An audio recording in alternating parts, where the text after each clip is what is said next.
Iron Man, the Armored Avenger. Vegeta, Prince of the Saiyans and rival to Goku. I'm Wizard and he's Boomstick, and it's our job to analyze their weapons, armor, and skills to find out who would win a death battle. There are the talented. There are the prodigies. And then there's Anthony Edward Stark. Please, he prefers Tony. Howard and Maria Stark ruled a $9 billion military tech empire. They could have anything they ever wanted, except a child. Then Howard met an alien who decided to build a baby for them. Fearing humanity would perish to more advanced alien races, this child was genetically engineered to lead the world to a new tech age. But that was Arno Stark. We don't speak of him. When Howard and Maria were disappointed with what they created, they adopted Tony instead. Yep, that's the secret origin to Tony Stark. Didn't see that coming, did ya?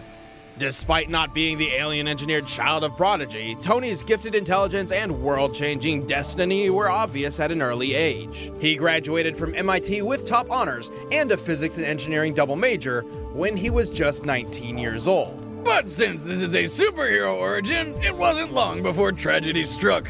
And by struck, I mean a car crash, and by tragedy, I mean his parents. So all of a sudden, Tony was an orphan. But on the bright side, it also made him the sole heir of Stark Industries. Nice. With the entire family fortune at his fingertips, Tony pursued a life of reckless indulgence and mechanical tinkering. War was his income, and he enjoyed every bit of it, until the day his eyes were opened. Yeah, open with a shrapnel-filled irony bomb.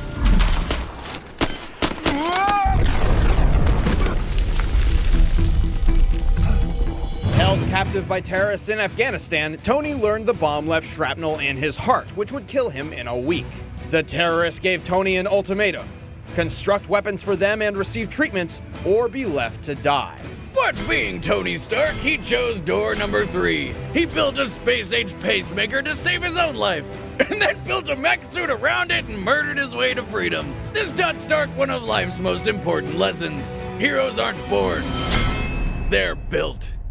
A lesson which also made for a pretty sweet tagline. My turn.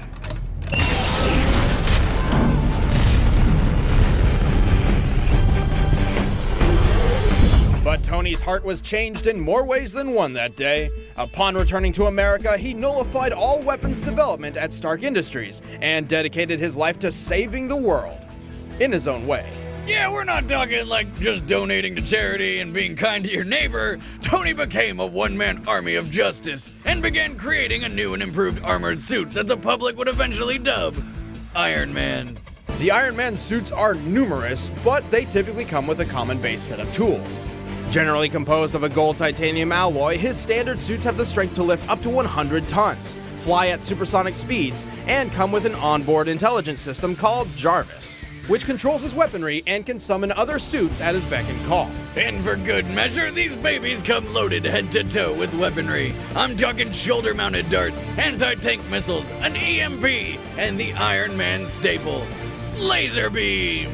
These repulsor blasts draw power directly from the reactor in Tony's chest or chest piece, depending on the time period, to fire high-mass negatively charged muons as a concussive energy attack. Most commonly, these are fired from the palms of his suit. But if the situation calls for a bit more firepower, he can blast an even larger beam directly from his chest piece. Unibeam! All of these features come standard in his most often used suit, Model 13, the modular armor. This armor specializes in adaptability, allowing Tony to swap out its individual pieces for one suited to the mission at hand. Oh, and it also has an extra casing known as Iron Man Armor Model 14. But you can just call it Hulkbuster. As the name implies, this upgrade was built to contend with one of the universe's strongest beings. With a combination of magnetic and hydraulic technology, in addition to the strength of the modular armor, the Hulkbuster can deliver far more powerful punches and hold its ground against the Incredible Hulk, who is strong enough to lift a 150 billion ton mountain. But his most advanced armor yet comes in the form of his Endosim armor. Part metal, part scary space alien parasite, Tony can summon it telepathically, use it to imprison his foes, and even suck up electromagnetic fields. It can tank hits from Storm's lightning and shoot repulsor beams so powerful they can injure metahumans who are normally able to absorb energy.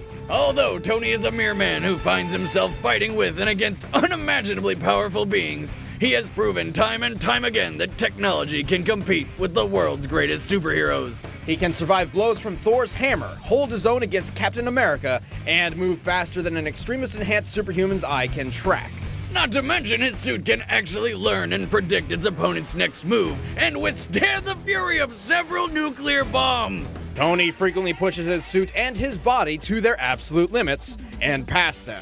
And his reckless headfirst mentality is responsible for landing him in trouble just as much as it is for getting him out of it. This has led to him setting off a civil war between superheroes and pissing off the all-powerful Phoenix Force into killing Charles Xavier. What? Charles? But he's the Iron Man. And he once built a device capable of releasing 20,000 megatons of atomic energy. That's 3 times more than all of the Earth's known nuclear weapons combined. And then he just blasted it straight into the ground! All because he wanted to see what was at the Earth's core. It didn't work out.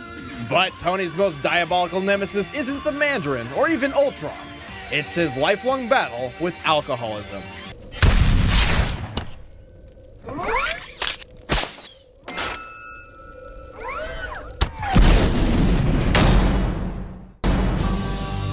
Born a prince to a warrior-like Saiyan race, Vegeta's people were slaughtered by an evil tyrant named Frieza, who molded Vegeta into a deadly, ruthless killer. Over time, however, Frieza's iron grip over him led Vegeta to rebel, ushering Frieza's final defeat with the help of fellow Saiyan Goku. After struggling with adapting to life on Earth, Vegeta eventually became one of the planet's strongest defenders. He even got hitched to Bulma, breaking poor Master Roshi's heart. Vegeta can move and fly at hypersonic speed. He can survive underwater and in far outer atmospheres for long periods of time. He even has the endurance to survive a nuclear frickin' blast. Vegeta can use a natural inner energy called Ki to create devastating attacks. His trademark attack is a purple laser called the Gallic Gun. His Big Bang attack unleashes a huge explosion of energy covering a vast distance and can be narrowed to a beam for concentrated accuracy. He can launch a volley of energy bullets, pounding his foe with dozens of deadly blasts. But his most devastating move is his final flash attack, a huge golden beam that can destroy whole planets. Vegeta's Ki is quite versatile and not limited to these 4 attacks. He is never without a weapon. But wait, there's more! That's right, Vegeta can reach the legendary status of Super Saiyan, a near indestructible form which increases his power output by 500%. And he can take this form to the next level for yet another 500% increase. That's a lot of power and math. The Super Saiyan form is sustained through Vegeta's remaining energy. Vegeta did manage to accomplish something that even Goku couldn't do on his own, becoming a god. Once he and Goku met the god of destruction Beerus, they had a whole new lineup of martial artists to conquer, with some angelic training to boot. With Spirit Fission, Vegeta can forcibly absorb an opponent's ki with every strike. And he even learned Goku's patented instant transmission, allowing him to teleport huge distances. But most importantly, with God Ki, he can go even further beyond and become a Super Saiyan God. A Super Saiyan God Super Saiyan, and a Super Saiyan God Super Saiyan Evolved. His power got completely insane. The dude was strong enough to destroy the Room of Spirit and Time, an entirely separate dimension, just by powering up. When Goku fought Beerus, he nearly destroyed the universe. And that was the very first time he ever went Super Saiyan God. Considering we've measured Dragon Ball's Universe 7 to be up to 13 times bigger than our own, he'd need to be punching with that much more energy to bust it. And since the shockwaves of their punches traveled across the universe in seconds, Goku would have had to be punching that fast too. And that's not accounting for Vegeta's training in various exponential transformations. When an amount of power is measured by how many universes it can destroy, that power itself becomes incomprehensible. Oh,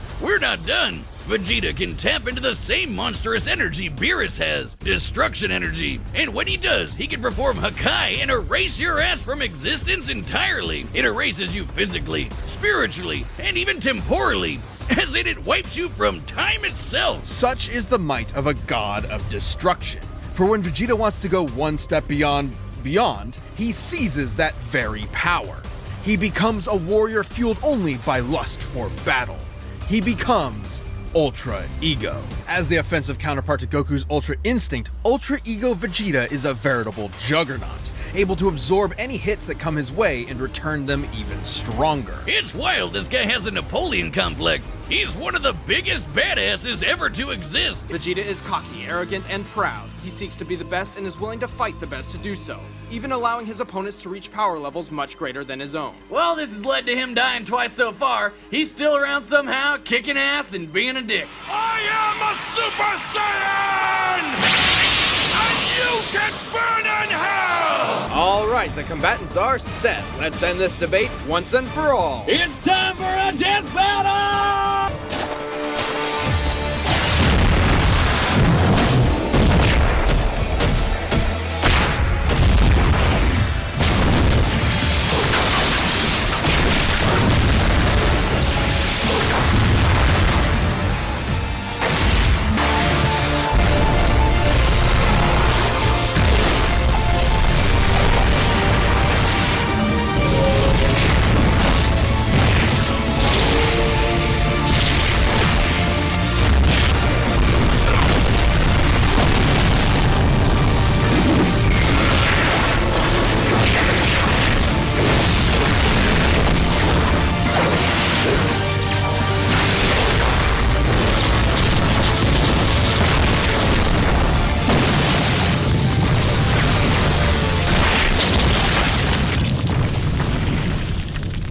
The winner is Vegeta.